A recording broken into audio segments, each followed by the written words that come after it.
This 19-year-old girl was found in literal pieces scattered all over our town in April 2024, and all she did was say yes to a date. Her name is Sade Robinson. She was living in Milwaukee, Wisconsin, and trying to navigate dating like any other teenager. And one day, she matches with this demon. His name is Maxwell Anderson, and it tells Sade that he was around her age, but that was actually a lie because he was way older than her. And after a few days of texting back and forth, Sade is getting no weird vibes from this guy. If anything, she's actually starting to like this guy very much because he seems very normal and sweet. So he asked her out and she eagerly said yes, because why wouldn't she? She already likes vibes from him. She's about to go meet a cute guy her age for dinner. On April 1st, surveillance footage shows that Maxwell and Sade walking to the restaurant called the Twisted Fisherman, and they got seated.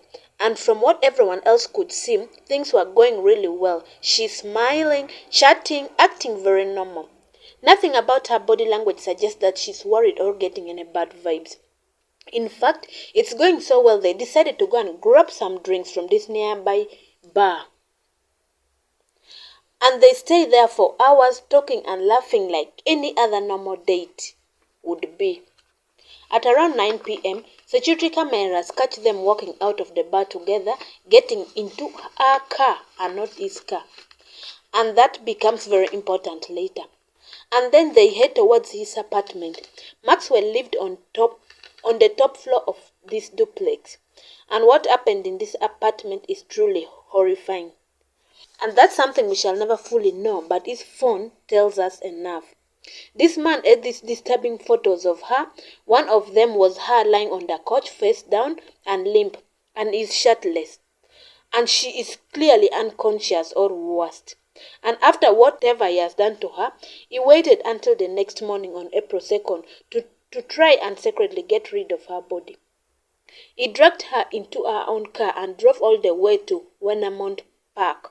Surveillance footage shows the car circling around the same area multiple times, almost as if he was looking for somewhere to discreetly get rid of her body.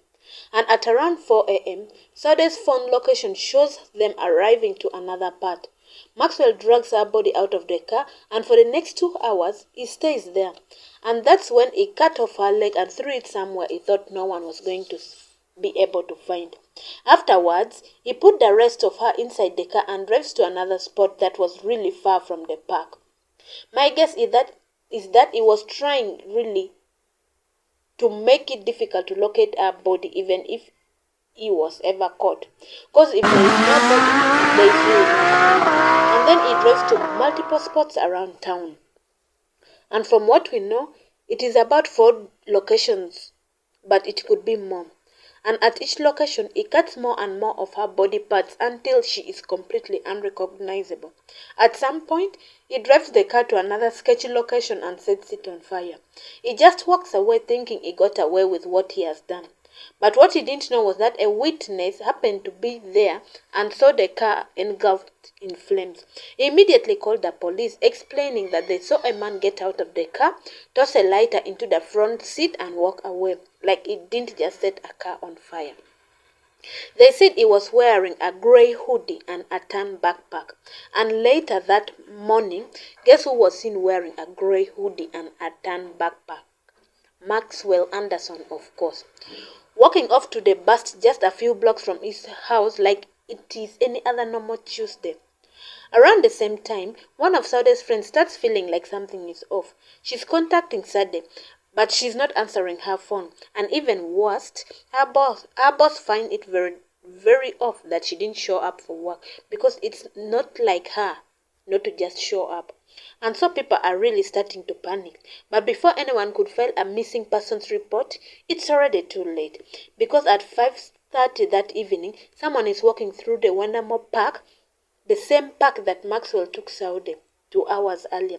And as they walked closer and closer, they could see it, a human leg, just floating on the shoreline. I can't imagine just walking and seeing a leg. Like, what would you even do? Police immediately arrive at the scene and they send the leg in for DNA testing. And unfortunately, it belonged to Sade Robinson. And because Maxwell was the last person seen with her, and he was also the last person to be seen driving her car, and that same car was set on fire, police quickly make him a prime suspect. And on April 4th, they spot him in his car, they pull him over, and just like that, they take him into custody. Inside the car was Saude's clothes, the same tan backpack, and the hoodie that was reported earlier by the witness. But this is just the beginning, because remember what I told you, the details are quite disgusting. That same day, police issued a search warrant for his home, and when they go inside, it is extremely clear that something happened there. They found blood on the walls in one of the bedrooms and all along the stairway to the basement. And in that basement, they find a literal dungeon. There are chains, restraints, blackout coverings for the windows, like it is built to hide whatever was happening down there. And next to it all were 51 knives, and not your typical cooking knives. These were military grade, combat style, tactical blades. We are talking about hunting knives, machetes, serrated edges, and all that. The kind that you wouldn't buy unless you're planning on gutting something. They even find gas tanks, like more than one, which means the fire wasn't a last-minute panic. He had planned this to the dot, but while investigators were still processing the scene, more pieces of Sade were being found all around the city. And I'm going to spare you the scary details of this. And in June 2025, he was found guilty of first-degree intentional homicide, mutilating a corpse, and burning Robinson's car, which means he will most likely not come out of prison. And I hope he rots inside, because whatever he did was horrible. And as of now, investigations are still ongoing, and the next court hearing is scheduled for October 2025. This is quite traumatizing for Sade's family. Mr. Anderson, what would you like to say?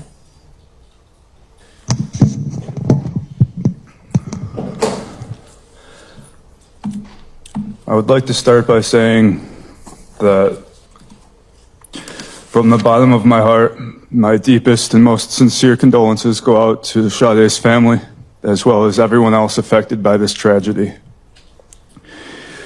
That being said, Your Honor, I took this to trial without ever once trying to make a plea deal of any kind, because I did not commit these crimes. And so I plan to appeal my convictions while I hope and pray that further investigations not only prove my innocence, but find and deliver true justice. Anything else you wish to say? No, ma'am.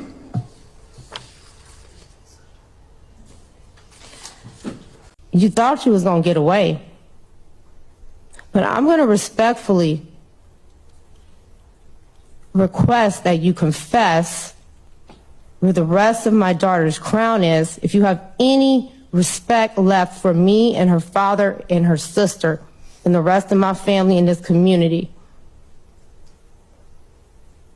You've already done the worst. You can at least give us that much.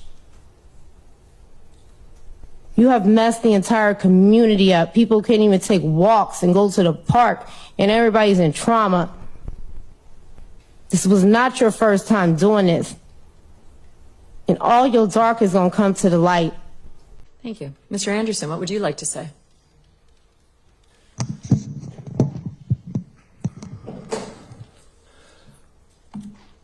I would like to start by saying that from the bottom of my heart, my deepest and most sincere condolences go out to Sade's family, as well as everyone else affected by this tragedy. That being said, Your Honor, I took this to trial without ever once trying to make a plea deal of any kind, because I did not commit these crimes. And so I plan to appeal my convictions while I hope and pray that further investigations not only prove my innocence, but find and deliver true justice. Anything else you wish to say? No, ma'am.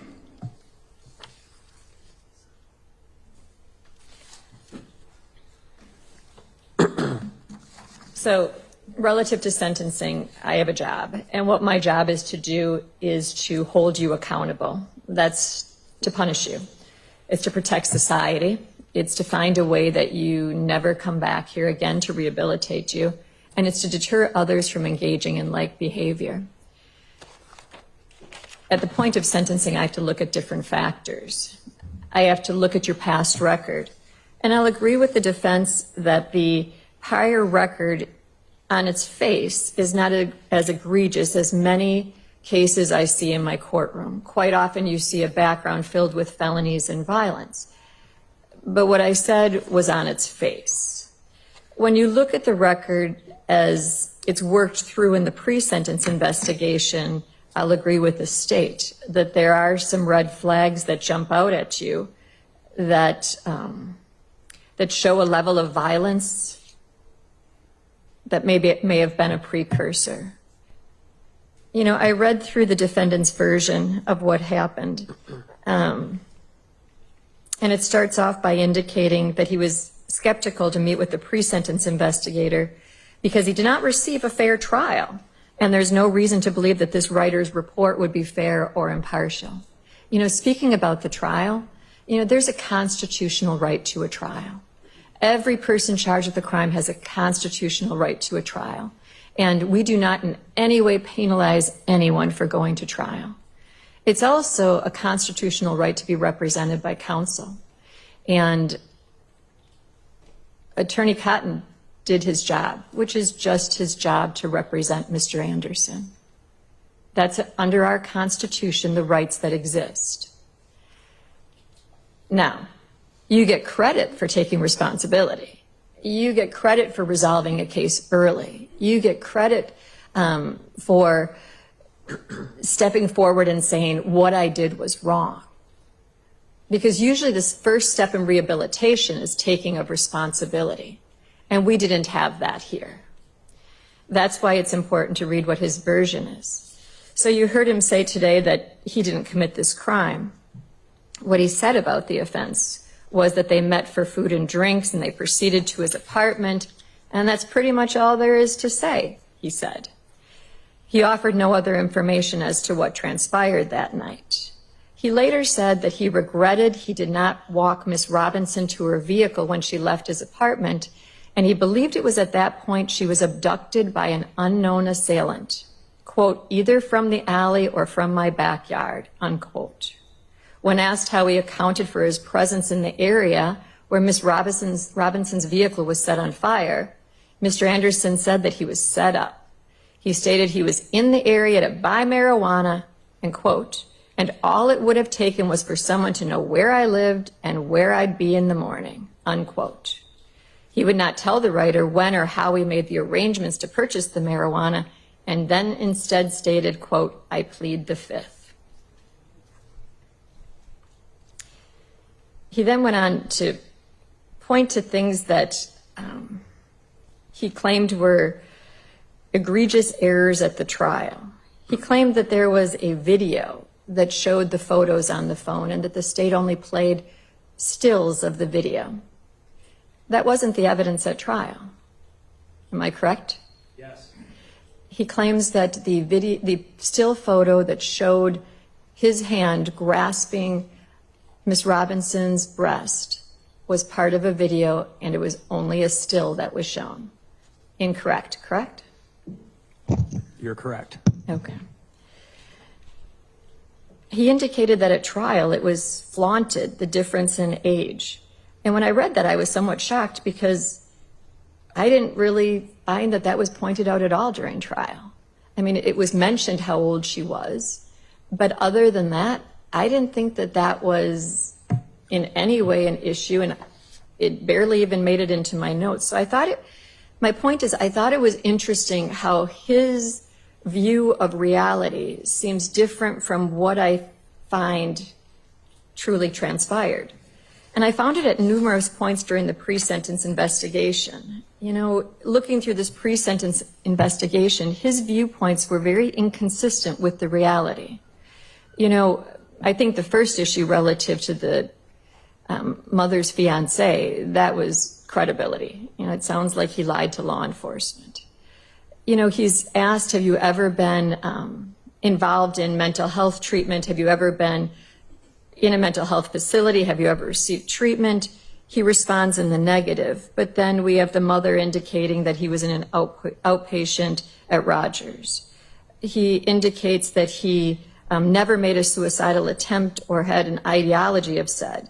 But then we read about in the Navy how he was dismissed from the Navy due to a medical release, which appears to be related to the suicidal attempt in trying to hang himself. You have him saying about school, I did okay, but then you look at the history of how he did in school, and his grades were pretty abysmal. And just odd things, like he talks about how he purchased the home himself for $160,000, but the mother says, no, I told the dad to buy him the home. It just seems like he has a different view of reality than the rest of the world does.